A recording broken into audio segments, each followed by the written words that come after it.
one of the keys is remember where you came from, keep that shit in the front of your mind, and when shit goes bad and it goes sideways, a lot of shit does, you're getting booed out of the fucking building, or you're coming through this injury, or people are writing you off, oh, you guys ain't gonna fucking make it, you know, any of that shit.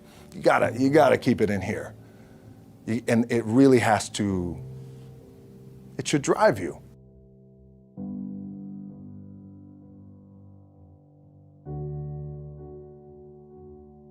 This idea and this notion that you could be anything you want and you can accomplish anything you want, right? We hear that. You've heard that from the time you were little boys. You hear that now. You're already incredibly accomplished. You can win an NBA championship, MVP of the league. You could become president. You could become governor. You could be in entertainment. You could do Charles, and you could do Shaq. You could do that. You could do whatever you want to do. You guys know that. The thing that has worked for me is to remember the hard times.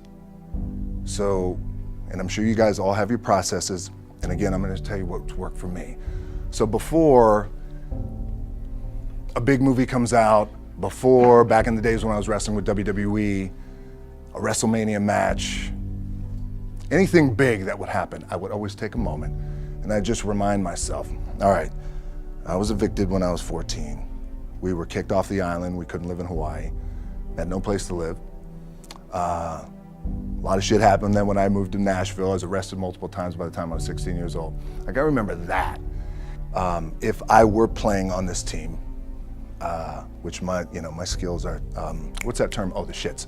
So I'll never play. But before I lace up, before I get on the court, before I play in these big games, before I go to the Staples Center, where history is there, those are historic walls there at the Staples Center.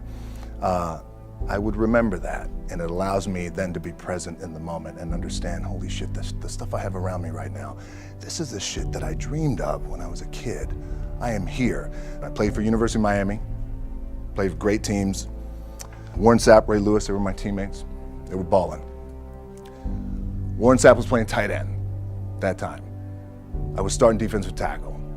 Yeah. They moved him over to D-line. And he looked at me, he's like, yo, dude, I'm gonna take your spot. And I said, you ain't taking my fucking spot. He said, I'm gonna take your spot. I said, no, you ain't. We battled, and he took my spot. Now, you can imagine how that fucked with me, because there goes my opportunity.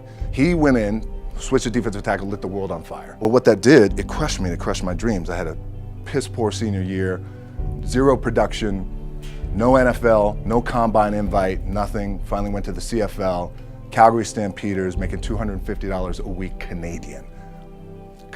Now I had to send that shit home to my wife at that time. Had no money. So I remember that. When I got cut from Canada, I had $7 in my pocket. And I always tell that story. So now my production company is $7, advertising agency is $7, everything is $7.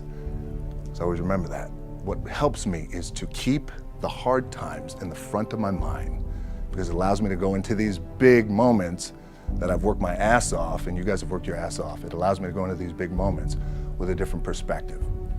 What it also does for me, and again, this is what works for me. Like, I keep my back, excuse my language, my back is up against this motherfucker every day. It's against this fucking wall. Excuse my language, ladies in the room. But it's up against this motherfucker because it's what I believe in. And when my back is against this motherfucker, then there's nowhere to go. But that way. That's it. So I feel like this could be something, an ideology and mindset that could help you, if you look at it that way.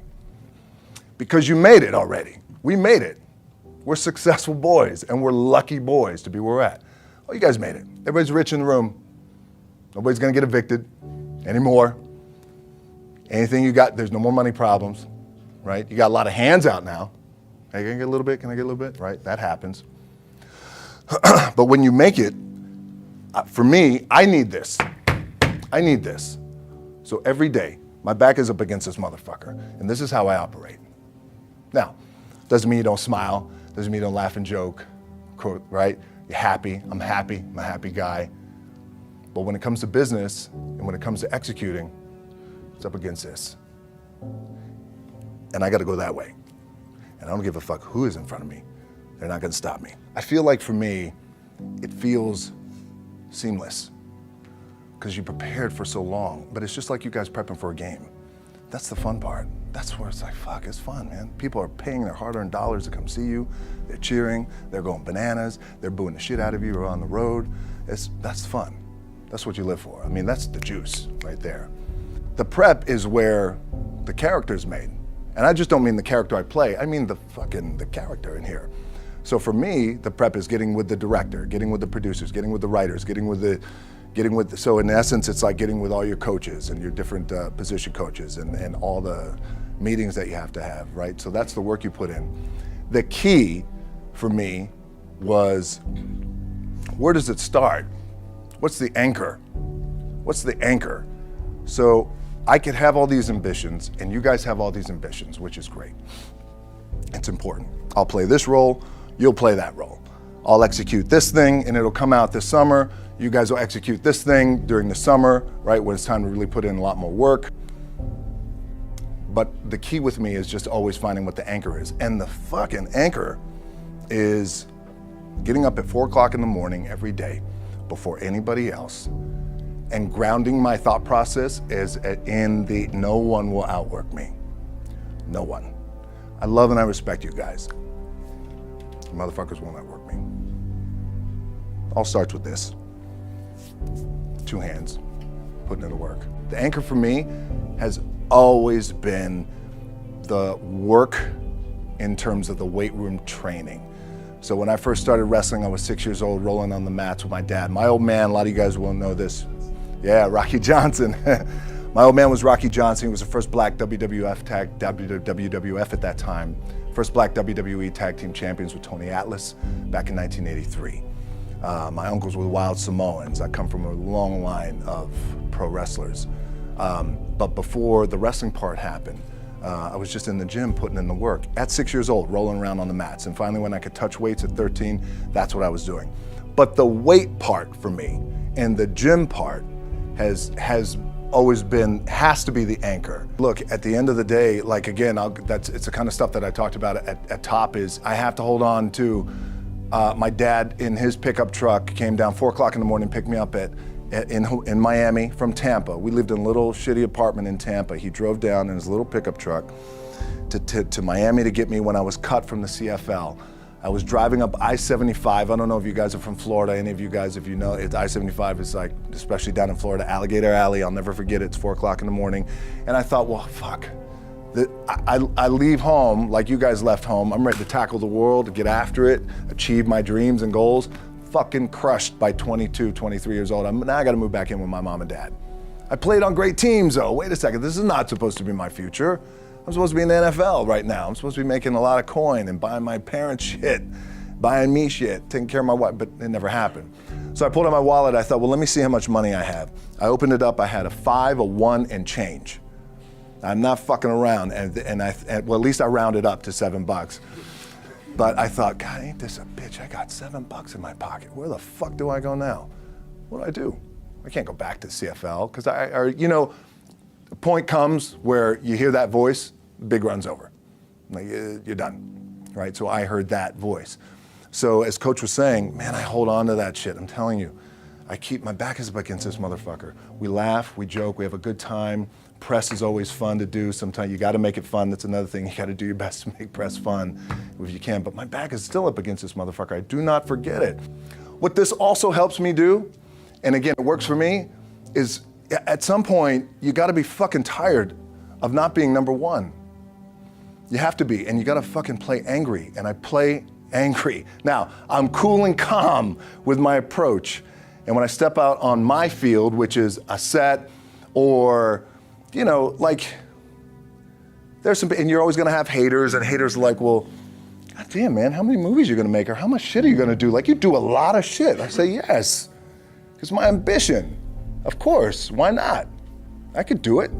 Yeah, I love what I do. And not only that, but in what world do we not work every day?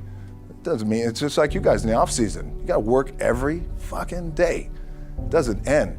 My back is up against this thing, you know, and I started to play angry, by the way, and I still play angry.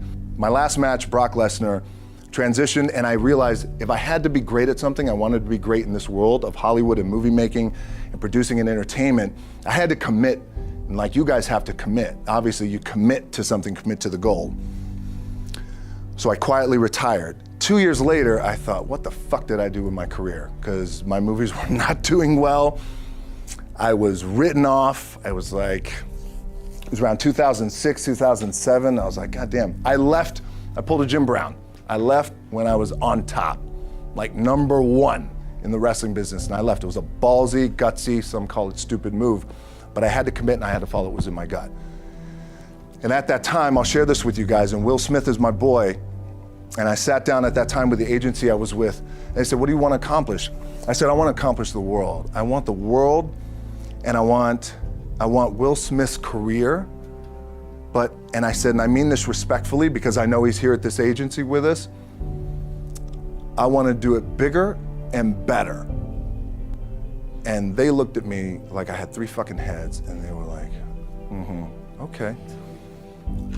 But I still stayed focused, and I still had still put in the hard work with my 2 hands, and that's it. And that's what it comes down to with you guys. One of the keys is, remember where you came from, keep that shit in the front of your mind, and when shit goes bad and it goes sideways, a lot of shit does, you're getting booed out of the fucking building, or you're coming through this injury, or people are writing you off, oh, you guys ain't gonna fucking make it, you know, any of that shit. You gotta keep it in here. And it really has to, it should drive you.